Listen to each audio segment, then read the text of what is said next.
Cinema হলে যাবেন, এই আমার দিকে বেরোন, হাসছেন কেন? সিনেমা তো দেখেছেন সবাই, আমিও দেখেছি যখন ওই ছোট ছিলাম, দেখি নিয়ে কথা বলবো না। তা সিনেমা হলে যাচ্ছেন বই দেখতে, সবাই দেখবেন হলে পা তুলে বসে আছে, ডান দিকে ও শালি বসে আছে। 20 कोस दूर से अगर कोई बच्ची रोते माँ कहती है कि बच्ची सो जा, गब्बार सिंह आ जाएगा। শোলে বইয়ের ডায়লগ নেটা, হ্যাঁ শোলে সিনেমা হচ্ছে, শালা শালি সবাই মিলে বসে বসে, সবাই দুলাভাই শালি এক জায়গায় ঠ্যাং তুলে দিয়ে বসে আছে, ওখানে মোনাফেক নেই, সবাই সিনেমা দেখতে ব্যস্ত। বাজার করতে যাবেন, সবাই আলু বেগুন পেঁয়াজ দাম দর করতে ব্যস্ত, ওখানে মোনাফেক নেই। আপনি মেলা দেখতে যান, সবাই মজা মস্তি করতে ব্যস্ত, ওখানে মোনাফেক পাবেন না। আপনি ট্রেনে যাবেন, উঠবেন, হাজার হাজার লোক, সবাই কোন সিটটা ফাঁকা আছে ওইটার দিকে লক্ষ্য, ওখানে মোনাফেক পাবেন না। মোনাফেক পাবেন কোথায়?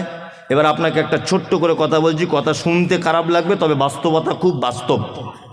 এক, আচ্ছা ফরজ নামাজ বাড়িতে পড়া উত্তম না মসজিদে? বলুন, সবাই বলুন। মসজিদে। আর সুন্নাত বাড়িতে, তাই না? তার মানে আসসালামু আলাইকুম ওয়া রাহমাতুল্লাহ, আসসালামু আলাইকুম ওয়া রাহমাতুল্লাহ, আস্তাগফিরুল্লাহ আস্তাগফিরুল্লাহ, আল্লাহুম্মা আনতাস সালাম ওয়া মিনকাস সালাম। যত রকমের জিকির আছে, আল্লাহু আকবার, রব্বি আইনি আলা যিকরিকা ওয়া শুকরিকা, লা হাওলা ওয়ালা কুওয়াতা ইল্লা, যত রকমের জিকির আছে সমস্ত জিকির আপনি মসজিদে বসে বসে করবেন। তারপরে আপনাকে চলে আসতে হবে কোথায়? বাড়ি এসে বাকি সুন্নতগুলো আদায় করতে হবে। রাসূল সাল্লাল্লাহু আলাইহি ওয়াসাল্লাম কি বলেছেন? তোমাদের বাড়িগুলো কবরে পরিণত করো না, তার মানে বাড়িতে সুন্নত পড়তে হবে।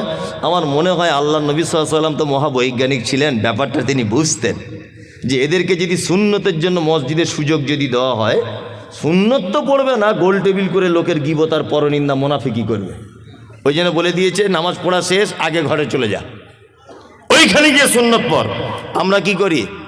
আসসালামু আলাইকুম ওয়া রাহমাতুল্লাহ, আসসালামু আলাইকুম ওয়া রাহমাতুল্লাহ। একজনা বলছে কি ব্যাপার বলতে, কি ফটিক ভাই দুতলা বাড়ি করেছে, কি সুন্দর করেছে, আগে এলা খাওয়া হতো না? মসজিদে বসে বসে বলছে। আরেকজন তখন পাশ থেকে বলছে, খবর জানিস? খবর তোরা জানিস না, আমি সব শুনেছি। কলকাতায় কাজে গিয়েছিল, সারা 20 লাখ টাকা ঝেড়ে নিয়ে চলে এসছে। ও ঝেড়ে নিয়ে এসছে, তোমার বাপ দেখতে গিয়েছিল? হ্যাঁ, তোমার বাপ দেখতে গিয়েছিল, 20 লাখ টাকা ঝেড়ে নিয়ে এসছে? তোমার কোনো প্রমাণ আছে? একটা বইয়ের স্বামী মারা গেছে, হঠাৎ তার স্বামীর ডেথ সার্টিফিকেট তোলার জন্য 4-5 বার ও বহরমপুরে যাচ্ছে আর আসছে। চায়ের দোকানে বসে বসে বলছে, কি ব্যাপারে, স্বামী যতদিন ছিল ততদিন ঘর থেকে বার হতো না, এখন ঘন ঘন ভ্যানিটি ব্যাগ নিয়ে কোথায় যাচ্ছে কোথায়? আরেকজন তখন বলছে, দেখ মনে হয় কোথাও কট লাইন কিছু করেছে। তো ও কট লাইন করেছে, তুমি দেখতে গিয়েছিলে? তোমার বাপ দেখতে গিয়েছিল? ও কথা বলতে গেলে কেন? পাক্কা মুনাফেকে। এ কি পাক্কা মুনাফেকে? কার বউ কোথায় যাচ্ছে, কে দুতলা বাড়ি করলো, কে বুলেট গাড়ি চেপে বেড়ালো, তোমার কেন এত দায় পড়ে গেল? আর পাড়া গ্রামে ও 2 টাকার চা খায় আর 22 টাকার পরের বদনাম করে বসে বসে, মুনাফিকি করে। মসজিদ আল্লাহর ঘর, সেখানে বসে বসে দেখবেন নামাজের পরে 4-5টা বুড়ো লোক থাকে, ওই বুড়ো লোক বসে বসে ওখানে কি করে? গীবত পরনিন্দা করে। মসজিদে কাঁচা কুঞ্চি রেখে দেবেন, ইমাম সাহেবকে বলছি, বুঝলেন? মসজিদে কাঁচা কুঞ্চি, নামাজের পরে দেখবেন যে এরকম চলছে, প্যাচাম প্যাচাম করে তার পাছায় চাপকিয়ে দেবেন। আরে গরমকাল আসছে, হারাম করে এত বড় বদমাইশ, নামাজের পরে মসজিদের কারেন্ট পুড়িয়ে বসে বসে গল্প করছে, আছে না? বসে বসে নামাজ পড়া বাদ দিয়ে দুনিয়ার কথা, হেড মাওলানার দুর্নাম, মাদ্রাসার দুর্নাম, সেক্রেটারির দুর্নাম, ও টাকা মেরে খায়, ও মুখ করে খায়, আর তুমি ধোয়া তুলসী পাতা। সবাই খারাপ আর তুমি ভালো। গ্রামে এরকম লোক আপনাদের পুলিন্দাতে নেই, আমাদের ওদিকে আছে। না বলবো না, মারবে। আমি বললে মারবে বাবা। আমার তো দেখতে পাচ্ছেন সোশ্যাল মিডিয়া, যেখানে যাচ্ছি বোম মারছে গাড়িতে। ওই হাওড়া জেলাতে গেলাম সেদিন, বোম মেরে দিয়েছে গাড়িতে। আল্লাহ বাঁচানেওয়ালা, আল্লাহ যদি বাঁচায় তো আর কেউ বাঁচাতে পারবে? মারতে পারবে না। গাড়ি নিয়ে বার হলাম, আমার ড্রাইভার গাড়ি চালাচ্ছে, মানে 500 মিটার গিয়েছি জলসা ছাড়া, আর বাঁশ নিয়ে সব গাড়ি ভাঙচুর করতে চলে এলো। আমি গাড়ি থেকে নেমেছি, বোম মারতে শুরু করে দিচ্ছে গাড়িতে। আশ্চর্য, সোশ্যাল মিডিয়া দেখেছেন তো এগুলো? আশ্চর্য ব্যাপার। আমি তো কারোর বিরুদ্ধে কিছু বলি না। আচ্ছা, এতক্ষণ যা বলেছি কারোর বিরুদ্ধে বলেছি না? বাস্তব কথাগুলো হাদিস কোরআন দিয়ে বললাম, বাস্তব কথাগুলো বললাম। এতে আমি এত আর কি ভয়ঙ্কর লোক? আমাকে দেখলেই মানুষ সবসময় মানে উগ্র মেজাজে আছে, মানে একে পেলেই মেরে দিবে কিরকম ব্যাপার। আর সোশ্যাল মিডিয়াতে তো আছি বড় পাকড়ি বলা, ও খুললেই মমতাজুল ইসলামের জন্মের ঠিক নাই, দেখবেন। ও সোশ্যাল মিডিয়া খুললেই মমতাজুল ইসলামের জন্মের ঠিক নাই, ও বিয়াদব, ও কোরআন পড়তে জানে না, ও রাজমিস্ত্রি কাজ করে, ও হাদিস কোরআন বুঝে না, এইসব আর কি কথা। কারণ কি বলুন তো? আমি হচ্ছি ওই ডাক্তার, রুগীর রোগে ঔষধ দিই। কি বললাম বুঝলেন? যেখানে যেখানে রুগীর ঔষধ প্রয়োজন ঠিক জায়গাতে ঔষধ মেরে দিই। এই জন্য রুগীর একটু কষ্ট হবেই, হবে না? ফোঁড়া হলে যদি কেটে দিই তা রুগীর লাগবে না? লাগবে। আমি বলে দিয়েছি সারা পশ্চিমবাংলার যত মাজার আছে 2025-27 মধ্যে ঐক্যবদ্ধভাবে সব মাজার বুলডুজার দিয়ে ভেঙে দিতে হবে, আর যত বুলডুজারের খরচা আমি দিয়ে দেবো। এইসব কথা যখন বলে দিয়েছি তখন বলছে আমাদের পীরের মাজার ভাঙবে বলেছে। কি বললাম বুঝলেন? আল্লাহু আকবার। মানে পীর সাহেবদের সঙ্গে আর হিন্দু ভাইদের কিছু মিল আছে, মারাত্মক মিল আছে না? এই আপনার আদিনার মসজিদে শিবের লিঙ্গ পাওয়া গেছে, আর শিব কজন আর ও লিঙ্গ কটা? রাম মন্দিরে শিব পাওয়া গেল, আদিনার শিব পাওয়া গেল, তা ও শিবই বা কটা আর ওর লিঙ্গই বা কটা? এটা একটা জানার ব্যাপার। হ্যাঁ, এই দেখুন আপনাকে একটা মজার কথা বলি। কলকাতা যান তো আপনারা এই রোড দিয়ে দমদম এয়ারপোর্ট পার করে মধ্যমগ্রাম আর বারাসাত এর মাঝখানে দেখবেন রাস্তার ধারে একটা মাজার আছে, ছোট্ট এরকম। লক্ষ্য করতে করতে আসবেন, এদিক দিয়ে গেলে ডান দিকে পড়বে, ওদিক থেকে গেলে বাম দিকে পড়বে, ঠিক আছে? আর মাজারটায় লেখা আছে বাবা একদিল শাহ, একদিল শাহ মাজার। আচ্ছা ভালো, ওই পীর সাহেবের দেখছি আর একটা মাজার আছে আমাদের বারাসাত কাজীপাড়াতে, বাবা একদিল শাহ। ওই পীর সাহেবের আর একটা মাজার আছে হাড়োয়াতে, উত্তর 24 পরগনায়, একই পীর একদিল শাহ। আমি বলে একটা পীর মরেছে ক জায়গায়? এটা ভাবনা চিন্তারও ব্যাপার। পীর তো একজন, তা মরে কয় জায়গায়? সব জায়গায় মাজার, আর সব জায়গাতে মানুষ সেজদা দিচ্ছে। তা ব্যাখ্যা করছে এরকম ভাবে, বাবারা আমার, ও ভাইরা আমার, আমাদের পীর সাহেব আগেকার দিনে লরি টরি ছিল না, বাস ছিল না, ট্রেন ছিল না, কলকাতায় গিয়েছিল বই কিনতে। বই মাথায় করে আসার সময় হেঁটে হেঁটে পা ব্যথা হয়ে গিয়েছিল বলে বারাসাতের ওই রাস্তার ধারে বসেছিল 5 মিনিট। যেই বসেছে তার মুরিদেরা তাড়াতাড়ি করে ওই জায়গাটায় মাজার করে দিয়েছে। ওইখান থেকে বই নিয়ে আবার আস্তে আস্তে কাজীপাড়াতে একটু রেস্ট করেছে, ওইখানে একটা মাজার করে দিয়েছে। ওইখান থেকে হাড়োয়ায় এসে মৃত্যুবরণ করেছে, ওই জায়গাটা আর একটা মাজার করে দিয়েছে। মনে মনে বলছি তোর পীর সাহেব যেখানে পেচ্ছাপ পিতে বসেছিল ওখানে একটা করতে পারতিস, হ্যাঁ? তোর পীরের পায়খানা ঘরে একটা করতে পারতিস, সেজদা দিত মানুষ পায়খানাতে। তাহলে হারামখোরদের মনে হচ্ছে ওদের কাঁচা কুঞ্চি যদি আর আমার হাতে শাসন ক্ষমতা যদি থাকতো, হযরত ওমরের মতো জামানা যদি এটা হতো, তা ওদের চামড়া তুলে দিতাম। মানুষের ঈমান নষ্ট করার সব থেকে বড় কারখানা, তার নামে মাজার আর ফকির। কি বললাম বুঝলেন? বর্তমান সময়ে একটা মানুষের কাছ থেকে, সুস্থ সবল মানুষের কাছ থেকে, নিরীহ মানুষের কাছ থেকে ঈমান হরণ করার সব থেকে বড় মাধ্যম, তার মধ্যে আপনাদের মুর্শিদাবাদে কয়েকটা খাতারনাক চিজ আছে। খুব বাড়াবাড়ি করছে কদিন, হ্যাঁ খুব বাড়াবাড়ি। পরশুদিন দিয়েছি ওকে সার্প দিয়ে ধুয়ে, তাও লজ্জা শরম নাই, তাও বলছে। আমি কোনো একটা বক্তব্যতে বলেছি শবে বরাত শুধু বেদাত না, পচা বেদাত। কি বললাম বুঝলেন? পচা বেদাত। এমনি লোকাল বেদাত হলে আলাদা ব্যাপার, পচা বেদাত। আর আমাকে বলছে শবে বরাত হাদিসে আছে। কোন হাদিসে আছে বল? শবে বরাত কোন হাদিসে আছে বল? শাবান মাস সম্পর্কে আল্লাহ নবী সাল্লাল্লাহু আলাইহি ওয়াসাল্লামের দুটো ঘোষণা, ভালো করে বোঝার চেষ্টা করুন। এক, আলেম ওলামারা আছেন, ভালো করে আমার মিস হলে বলবেন। এক, মুহাম্মদ সাল্লাল্লাহু আলাইহি ওয়াসাল্লাম অধিক মাত্রা বেশি শাবান মাসে সিয়াম পালন করতেন, অধিক। ওনার স্ত্রী উম্মে সালমা রাদিয়াল্লাহু তাআলা আনহা তিনি হাদিস বর্ণনা করেছেন, তাই তো? আবু মুসা আশআরী থেকে একটা হাদিস বর্ণিত আছে, তিরমিজিতে আছে হাদিসটা।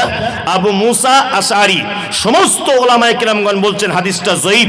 শুধুমাত্র একজন মুহাদ্দিস আল্লামা আলবানী, নাসিরউদ্দিন আলবানী রাহিমাহুল্লাহ হাদিসটাকে হাসান বলেছেন, সহিহ বলেননি, কিছু বলেননি, হাসান মানে আমলের যোগ্য বলেছেন। কি? যে শাবান মাসের রাত্রিতে আল্লাহ সুবহানাহু ওয়া তাআলা পৃথিবীর সব মানুষকে ক্ষমা করে দেন দুইজন মানুষকে বাদ দিয়ে। এক, যাদের অন্তরে রয়েছে হিংসা অপরের জন্যে, আর দুই, মুশরিক যারা শিরিক করে। এই দুই শ্রেণীর মানুষ বাদ দিয়ে আল্লাহ সুবহানাহু ওয়া তাআলা প্রত্যেক মানুষকে ক্ষমা করে দেয়। এই দুইটা মাত্র জিনিস দেখতে পাওয়া যায়। আল্লাহ রসুল বেশি রোজা রাখতেন, সিয়াম পালন করতেন শাবানে। আর কি করতেন? আর কিছুই করতেন না। আমলের জন্য কোনো হাদিস নাই। আল্লাহ অত্র মাসের দুটি রাত, একটা রাত্রিতে অজস্র মানুষকে ক্ষমা করে দেন। এই তো হচ্ছে কথা, তাই না? এই মাত্র দুটি মাত্র কথা শাবান মাস সম্পর্কে। আর এ বিয়াদব বলছে বাড়িতে মোমবাতি জ্বালাতে হবে, কারণ বলছে মৃত্যু মানুষেরা এসে তাছাড়া বাড়ি খুঁজে পাবে না, রুহুগুলো সব বাড়ি আসে রাতের বেলা। আর আর বলছে যে হালুয়া করতে হবে, আল্লাহর নবীর দাঁত ভেঙে দিয়েছিল তাই। কি আজব ঘটনা দেখুন। এই দাঁত ভেঙেছিল উহুদের মাঠে শাওয়াল মাসের 7 তারিখে। কত? শাওয়াল মাসের 7 তারিখে। এবার আপনাকে একটা কথা বলি, আমার বেটা যদি কারোর সঙ্গে গল্প করতে করতে বলে আমি আমার বাপের বিয়ের বরযাত্রী গিয়েছি, ব্যাপারটা কেমন হবে? মানাবে? মানাবে না, কখনই মানাবে না। শাওয়াল মাসের 7 তারিখে আল্লাহ নবী সাল্লাল্লাহু আলাইহি ওয়াসাল্লাম উহুদের যুদ্ধ করেছেন। এবার আপনাকে বলি, শাবান, তারপরের মাসের নাম কি? রমাজান, তারপরে শাওয়াল, তাই তো?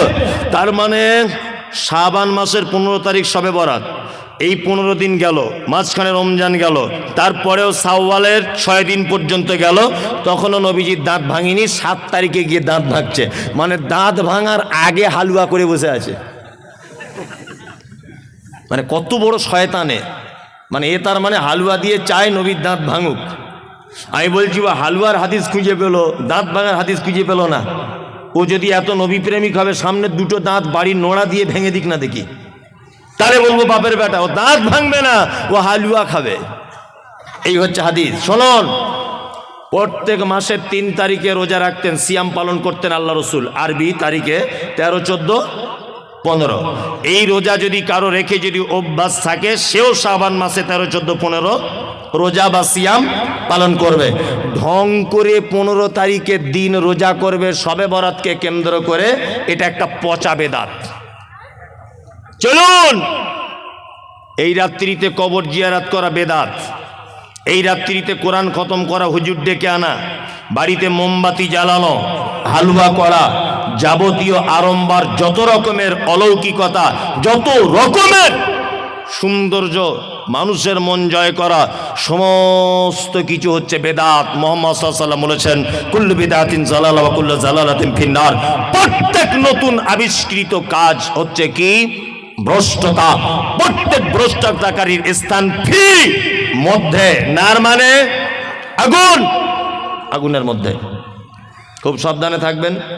বলতে বলতে বলতে বলতে মুনাফিকের কথা এত দূর পর্যন্ত চলে এলো, তাই তো? এবার আর একটা দুটো মানুষের পরিচয় করে দিব। ফাসেক নাম শুনেছেন? ফাসেক নাম শুনেছেন? ফাসেক কারা? ফাসেক হচ্ছে ওই লোক, ভালো করে বুঝবেন, ফাসেক ওই লোক যে লোক কাবিরা পাপের ভিতরে দীর্ঘদিন যাবৎ আছে, কাবিরা পাপ জানার পরেও ছাড়তে পারছে না, একই ফাসেক। তবে ফাসেকরা ইসলাম থেকে খারিজ হয়ে যায় না, ফাসেকদের ব্যাপারে ডাইরেক্ট জাহান্নাম ঘোষণা করা নেই। তবে আল্লাহ সুবহানাহু ওয়া তাআলা ফাসেকদের ব্যাপারে বলেছে, ওয়াল্লাহু লা ইয়াহদিল কওমাল ফাসিকিন। ফাসেকরা কখনো সঠিক রাস্তা খুঁজে পায় না। ফাসেক কাকে বলে? পিতামাতার সঙ্গে অসৎ ব্যবহার, ও কি ফাসেক? দাড়ি চাঁচা, এটা কি কাজ? ফাসেকি কাজ। ওই যে মনীষা কুটকুট করে চুলকায়, চুলকায় মনীষা। আবার অনেকজন বলছে আমার বউ কেমন করে, আমার বউ বলে দিয়েছে, রাখতে মানা করে দিয়েছে। তোমার বউ কি একেবারে দিব্যা ভারতী? তোমার বহুকে চেনে কজন? গোলাম হোসেন চেনে কজন? ওই যে দক্ষিণ আফ্রিকার না কোথাকার একটা ক্রিকেট প্লেয়ার আছে, এত বড় বড় দাড়ি, না কোথায় বাড়ি ওর, কি নাম ওর? হাসি মামলা। এত বড় বড় দাড়ি, প্লেনে বসে আছে, ওর বউ বোরকা পরে ওর সাইডে বসে আছে, আর ও কোরআন মাজিদ তেলাওয়াত করতে করতে নাকি হাতে নিয়ে পড়তে পড়তে যাচ্ছে। ইন্টারন্যাশনালি ক্রিকেট খেলছে একজন দামি লোক, এত বড় বড় দাড়ি, তার বইয়ের লজ্জা লাগে না? হ্যাঁ, আর এ বলছে অফিস আদালতে কাজ করিতে মৌলী সাহেব ব্যস্তর কারণে ওই জন্য দাড়ি রাখতে পারছি না, একটু দোয়া করবেন আগামীতে রাখবো। তোমার দাড়ির জন্য আমার দোয়া করার দায় এসে যায়? তোমার দাড়ি বাড়ার জন্য আমি দোয়া করব? বদমাইশির জায়গা পাও না।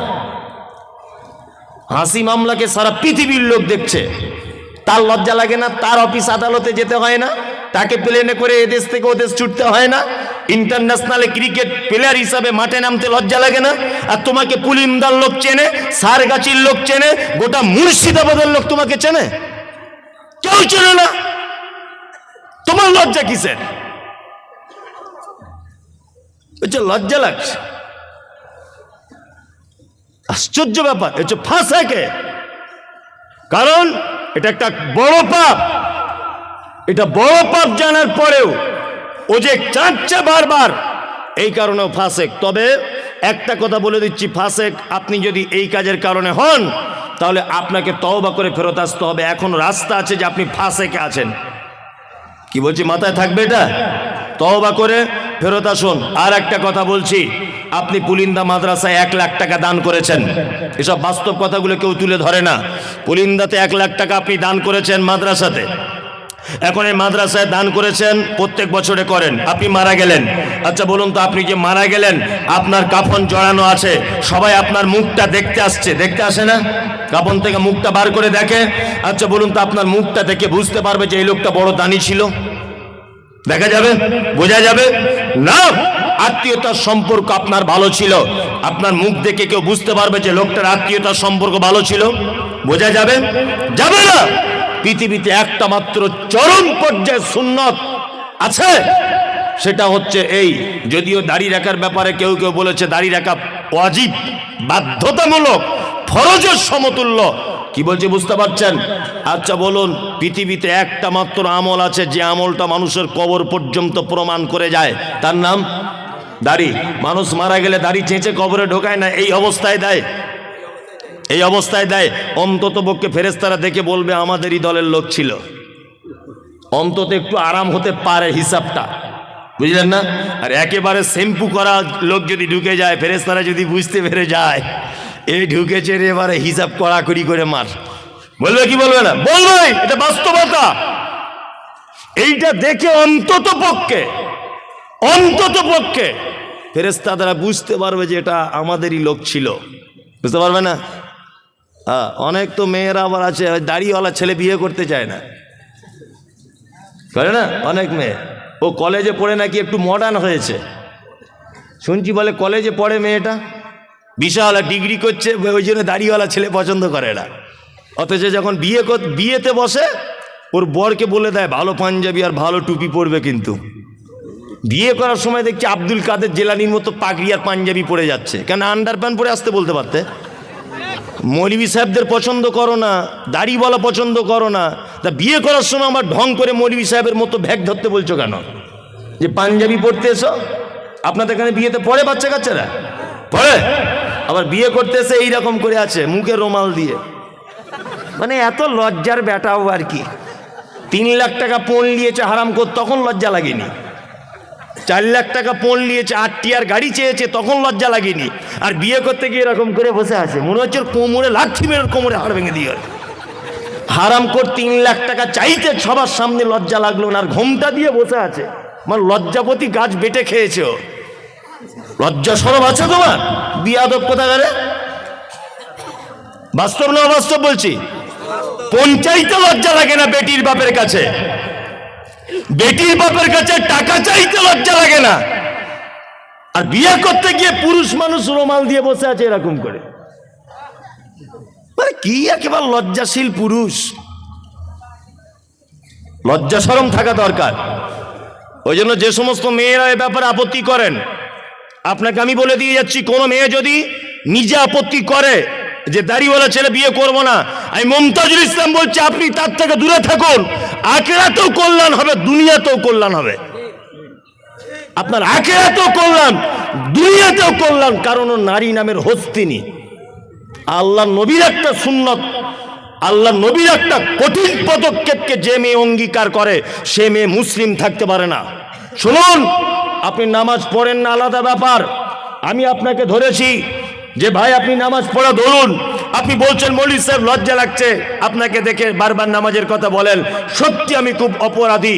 ও মুসলিম, ও জানে নামাজ ফরজ, কিন্তু আমাকে দেখে ও লজ্জা পাচ্ছে, তার মানে ওর ভিতরে আল্লাহর ভয় আছে, একটু চার্জ দিলে ও নামাজ পড়া ধরে যাবে। কিন্তু একটা লোককে নামাজ পড়ার কথা বলতে গেলাম, সেই লোকটা আমাকে বলছে তুই নামাজ পড়ে কি পেলি, ঘোড়ার ডিম ফালতু, ওর ইমান আর থাকবে না, সঙ্গে সঙ্গে বেঈমান হয়ে যাবে। কি বলছি বুঝতে পারছেন? এই লোকটা নামাজ পড়ে না, একে আমি গিয়ে বলছি চাচা একটু নামাজ পড়ুন, তখন বলছে মৌলভী সাহেব পড়তে পারছি না, কাজের চাপে খুব লজ্জা লাগছে, ইনশাল্লাহ চেষ্টা করব। ও মুসলিম, ও কি মুসলিম? আর উনি যদি এ কথা বলেন যে তুমি নামাজ পড়ে এতদিন কি করলে, আমি ঘোড়ার দিন নামাজ না পড়ে দুতলা বাড়ি করে নিলাম, তাহলে উনি বেঈমান। ও আর মুসলিম থাকতে পারলো না। তুমি দাড়ি রাখতে পারছো না, এটা আলাদা ব্যাপার। মেয়ে, তোমার বাপ দাড়ি রাখতে পারেনি, এটা তোমার বাপের দুর্বলতা। তোমার ভাই দাড়ি রাখতে পারেনি, এটা তোমার ভাইয়ের দুর্বলতা। কিন্তু তোমাকে যে ছেলে বিয়ের কথা বলতে এসেছে, তোমাকে যে ছেলে বিয়ের কথা বলতে এসেছে, তার যদি দাড়ি থাকে, সে তো মুহাম্মদ সাল্লাল্লাহু আলাইহি ওয়াসাল্লামের পদ্ধতিতে দাড়ি রেখেছে। তুমি যে তাকে ঠাট্টা করলে, বিদ্রূপ করলে, বিবাহের জন্য অপ্রয়োজন মনে করলে, আমি তো মনে করি ওই দাড়ি থাকা ছেলেটাকে যদি অপমান করে বাড়ি পাঠায় বা দাড়ি আছে বলে যদি বিয়ে না বসতে চায়, তাহলে ওই মেয়েটাও ঠিক তেমন বেঈমান হয়ে যাবে, কারণ ও একটা চরম হাদিসকে অপমান করার কারণে। খুব বুঝে শুনে কথা বলবেন, হিসাব করে। তবে আলহামদুলিল্লাহ সব মেয়েরা নয়, আমার মাদ্রাসাতে 200 থেকে 250 মেয়ে আছে। আমি এই পর্যন্ত মনে হয় জীবনে কত মেয়েকে যে বিয়ে দিয়েছি তা আল্লাহ ছাড়া কেউ জানে না। কি বলছি বুঝতে পারছেন? অজস্র মেয়েকে বিয়ে দিয়েছি। এই কিছুদিন আগে মেদিনীপুরের একটা মেয়ে আছে আমার মাদ্রাসাতে, এই যে আমার পিছনে বসে আছে শামীম, আপনাদের মাওলানার এখানকার ছেলে আর কি। ও তো যায়, ওরা সব সময়তেই যায়, আমার বাড়িও গিয়েছিল সেদিনও। তা এরা সব দেখে এসেছে আমার মাদ্রাসা। আর একটা মেয়েদের মাদ্রাসা আছে, 200-250 মেয়ে পড়ে আলহামদুলিল্লাহ। আবার মোটামুটি এই তো শামীম গিয়েছিল ভিত্তি স্থাপনের দিনে, 3 বিঘা জমির উপরে ছেলেদের মাদ্রাসা তৈরি হচ্ছে ইনশাল্লাহ, দোয়া করবেন। হিফজখানা আল্লাহ যদি কবুল করে নেয়, কেউ আর আটকাতে পারবে না। দ্রুত গতিতে কাজ চলছে ইনশাল্লাহ। শেষ কাজ করতে আমার একটা টার্গেট 1 কোটি টাকার আমরা বাজেট রেখেছি। যদি বলছেন টাকা আপনার বহুত টাকা, তো তাহলে আমার 1 পয়সাও নেই। যা টাকা পয়সা পাচ্ছি সব লাগিয়ে দিচ্ছে, বাকিটা আল্লাহ ম্যানেজ করে দিচ্ছে বিভিন্ন মানুষের মাধ্যমে। যাই হোক, যে কথা বলছিলাম সেটা হচ্ছে এই যে আমার একটা মাথাতে একটা জিনিস কাজ করে। বেদাতিরা একটা কথা বারবার বলে যে আহলে হাদিসরা কোরআন পড়তে পারে না, বারবার এটা কথা প্রশ্ন কিন্তু তারা তোলে না। ওই জন্য আমি সারা পশ্চিম বাংলাতে নিয়ত করেছি একটা হিফজখানা শুধুমাত্র হাফেজ হবে, শুধুমাত্র হাফেজ আর কারি, শুধু কোরআনটাকে শুদ্ধ করে পড়ানোর জন্যে 2 বছরের কোর্স দিয়ে কমপ্লিট করবে ইনশাল্লাহ। এরকম মনোবৃত্তি আছে। রমজানের পর থেকে যে কটা রুম রেডি হবে সেই কটা রুম দিয়ে চালু করে দেবে ইনশাল্লাহ। নিয়ত করে নিয়েছি ওটা। আমার জীবনে এটাই উদ্দেশ্য যে আমি এর মাধ্যমে মরে গেলেও যেন কবরে শুয়ে শুয়ে নেকি পাই, এতটুকু। এছাড়া কোনো আর আমার আশা নেই, কোনো আশা নেই। আপনাদের সারেগাছি আমার আজও মনে আছে যে আমাদের মহিলা মাদ্রাসার জন্য একজন মেয়ে, আমি তার নামটাম জানি না, হঠাৎ করে একদিন ফোন করে বলছে আমি 10,000 টাকা দিব, আপনি সারেগাছি মোড়ে দাঁড়ান, পুলিন্দা গ্রামেই বাড়ি তার। জলসা করতে যাচ্ছি, 10,000 টাকা দিয়েছে। যে সোশ্যাল মিডিয়া দেখেছি আপনার মাদ্রাসায় টাকাটা দিবেন, 10,000 না 5,000। যে কথা বলছিলাম, মেদিনীপুরের একটা মেয়ে, কিছুদিন আগে তাকে একটা বিয়ের জন্য একটা ছেলে, আমি বলছি তোমার মা বলছে বিয়ের জন্য, তা তুমি বিয়ে শাদী করবে? তা মেয়েটা আমাকে একটা কথা বলছে, মৌলভী সাহেব পর্দার আড়াল থেকে বলছে আমি বিয়ে করতে পারি, তবে আমার কিছু শর্ত আছে। মেয়েটা দেখতে যেমন ভালো তা নয়। বলছি কী শর্ত?